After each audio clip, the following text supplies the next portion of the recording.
继续来看保庇天后王彩华主持新节目，用在地农特产品为主食，搁安尼哪煮哪开讲。保庇天后王彩华展现好体格。 全新的节目《女王当家》介绍真个台湾在地农产品、生活上实用的好物件，要总铺师示范要怎料理，开放观众考验。我嘛当甲你讲我几岁，我安怎保养的，我嘛会使甲你安怎。 拢会使吗？为了考验王彩华的反应能力，随来甲试看卖。老公最喜欢的水果是什么？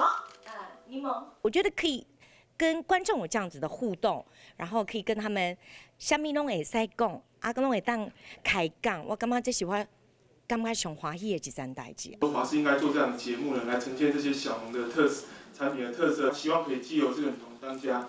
我们可以跟观众来博感情。王彩华查某囝嘛内底出现芳鱼仔汤，讲要替老母补身体，冲刺新节目。母囝两人感情有够好，为了宣传节目，搁对开箱文的流行，王彩华特别打扮，边仔搁展示生活用品甲青菜、水果、果水的造型，引起讨论，嘛成功为这个节目制作为题。